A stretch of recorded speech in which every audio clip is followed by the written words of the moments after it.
இந்தியாவுல ரிஸ்க் இல்லாத ஒரு முதலீடு அப்படின்னு கேட்டா, கண்ண மூடிட்டு நெறைய பேரு பிக்ஸட் டெபாசிட் தான் சூஸ் பண்ணுவாங்க. ஏன் அப்படின்னு ரீசன் பார்த்தோம்னா, பிக்ஸட் டெபாசிட்ல நம்ம போடுற முதலுக்கு பெருசா எந்த அபாயமும் வராது. பணம் பெரிய அளவுல வளரலனாலும் கூட, நம்ம போடுற பணத்துக்கு ஒரு குறிப்பிட்ட அமௌண்ட் வட்டியா கிடைக்கும். ஸோ இந்த ரீசனால தான் நெறைய பேரு எஃப்டிய சூஸ் பண்ணுவாங்க. ஆனா பிக்ஸட் டெபாசிட்லயும் ஒரு சில ரிஸ்க் இருக்கு அப்படிங்கிறத நம்ம தெரிஞ்சுக்கணும்.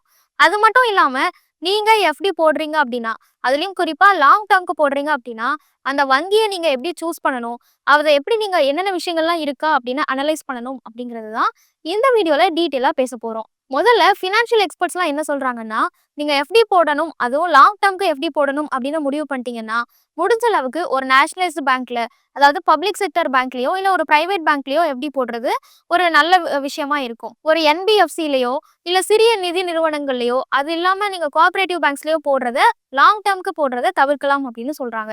இதுக்கு என்ன காரணம் அப்படின்னா, நீங்க ஒரு பப்ளிக் செக்டர் பேங்க்லயோ, இல்ல பிரைவேட் பேங்க்லயோ எஃப்டி போடும்போது, ஒரு வேள அந்த பேங்க் திவாலாகும் பட்சத்துல உங்களுக்கு ஒரு இன்சூரன்ஸ் கவரேஜ் கிடைக்கும்.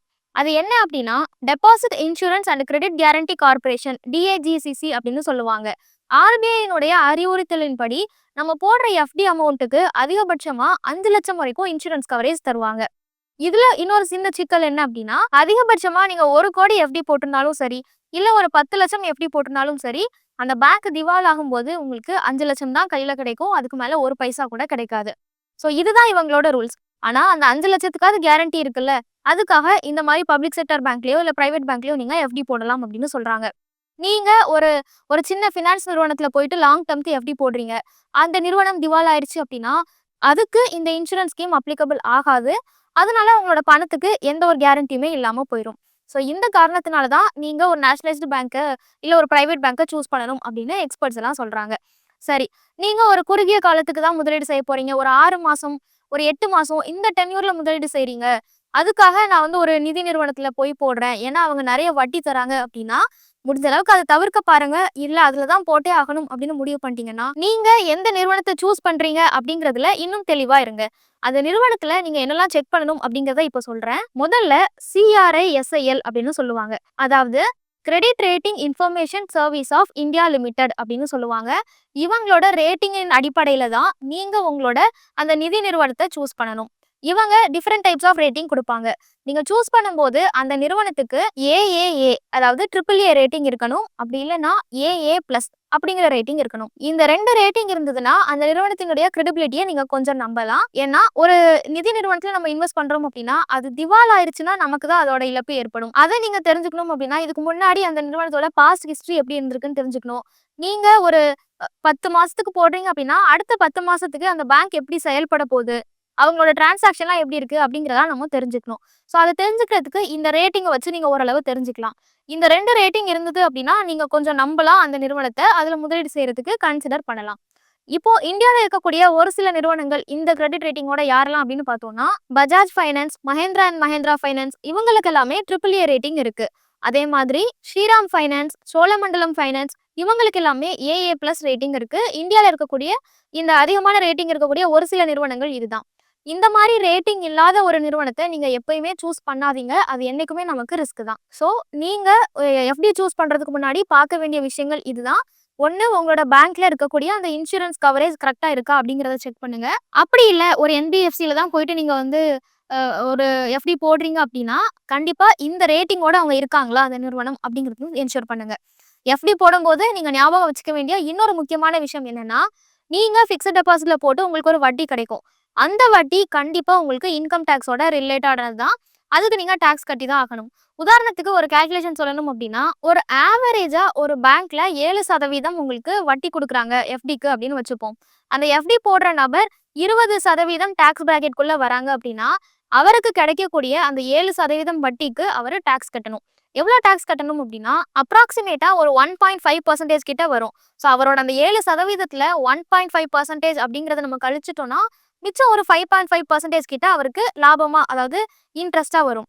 ஆனா ஒரு 1 வருஷம், 2 வருஷம் அவரு எஃப்டி போட்டிருக்காரு அப்படிங்கும்போது, நமக்கு இன்ஃப்ளேஷனே 6% வரைக்கும் இருக்கும்னு சொல்றாங்க. 6% இன்ஃப்ளேஷன் இருக்கு. ஆனா நமக்கு கிடைக்கக்கூடிய ரிட்டர்ன்ஸ் டாக்ஸ் போக கிட்டத்தட்ட 5.5% தான் இருக்கு. அப்படி இருக்கும்போது உங்க பணத்துக்கு பெரிய ரிட்டர்ன்ஸ் எதுவுமே நீங்க எதிர்பார்த்திருக்க முடியாது. ஒரு 1 1/2 வருஷமோ, இல்ல 2 வருஷமோ செலவு பண்ணாம பாதுகாப்பா ஒரு இடத்துல லாக்இன் பீரியடோட இருந்திருக்கு அப்படிங்கிற ஒரு கேரண்டி மட்டும்தான் அந்த பணத்துலேருந்து உங்களுக்கு ரிட்டர்னாக கிடைக்கும். நீங்கள் எஃப்டியில் இன்வெஸ்ட் பண்ணுறதுக்கு முன்னாடி இந்த விஷயத்தையும் ஞாபகம் வச்சுக்கிறது ரொம்ப முக்கியம். ஸோ நீங்கள் ஃபிக்ஸட் டெபாசிட் போடுறதுக்கு முன்னாடி கண்டிப்பாக இந்த 3 ப்ராசஸையுமே மைண்டில் வச்சுட்டு அதுக்கேற்ற மாதிரி உங்களோட பேங்க்கை சூஸ் பண்ணுங்கள். அதுக்கேற்ற மாதிரி உங்கள் ரிட்டர்ன்ஸையும் நீங்கள் எக்ஸ்பெக்ட் பண்ணுங்கள். மார்க்கெட் இந்த மாதிரி 8 to 10% கரெக்ட் ஆகும்போது யாரெல்லாம் எஸ்ஐபி போடுறாங்களோ கொஞ்சம் அடிஷ்னல் இன்வெஸ்ட்மெண்ட் இப்போ பண்ணணும். ஸோ எஸ்ஐபிலாம் ஸ்டாப் பண்ணக்கூடாது. நல்ல தட்டில் கையில் பணம் இல்லை, ஜனவரி பிப்ரவரியில் தான் எனக்கு பணம் இமீடியட்டாக வேணும்னு சொல்கிறவங்க மாத்திரம் எஸ்ஐபி ஸ்டாப் பண்ணலாம். ட்ரேடர்ஸை பற்றி நம்ம ஒன்றும் சொல்கிறதுக்கு இல்லை. அவங்க மார்க்கெட் கரெக்ட் ஆச்சுன்னா திருப்பி விற்கிறதா, ஷார்ட் போகிறதா, லாங் போகிறதான்ட்டு எஸ்ஐபிலாம் எடுக்கக்கூடாது. சொன்ன மாதிரி ஷார்ட் டேர்மில் பணம் வேணும்னா எஸ்ஐபி போடாதீங்க, நிறுத்திடுங்க, பணத்தை எடுத்துக்கோங்க. இல்லை சார் நான் ஒரு பையனோட படிப்புக்காக எஸ்ஐபி போடுறேன், பொண்ணோட கல்யாணத்துக்காக எஸ்ஐபி போடுறேன், என்னோட ரிட்டையர்மெண்ட்டுக்காக போடுறேன்னா ஹாப்பிலி இப்போ போடுங்க பணம். நெக்ஸ்ட் 6 monthsக்கு மார்க்கெட் வாலட்டைலாக தான் இருக்கும். 18 months to 24 months பெட்டராக இருக்கிறதுக்கான வாய்ப்பு இருக்கும். இப்போ எஸ்ஐபியில் இன்வெஸ்ட் பண்ணாமல் இன்னொரு 6 மாதத்துக்கு வந்து சைலண்ட்டாக இருக்கணும்னு சொல்கிறீங்களா? அவங்க இன்வெஸ்ட்மெண்ட் பீரியட் வரைக்கும் சைலண்ட்டாக தான் இருக்கணும்.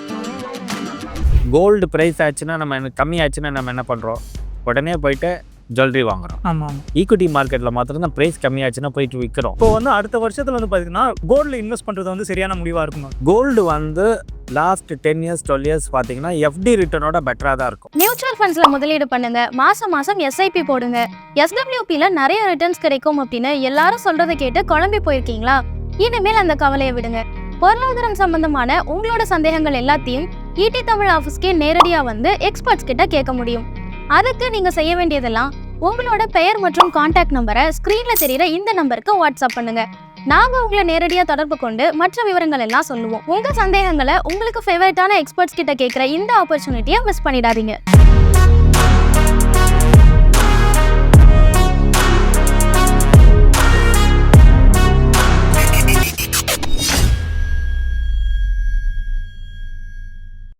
மேலும் ஈடி தமிழ் சேனல்ல வரப்போகும் பிசினஸ் மற்றும் அது ரிலேட்டடான வீடியோவை பார்க்க உடனே கீழே இருக்க சப்ஸ்கிரைப் பட்டனை கிளிக் பண்ணுங்க.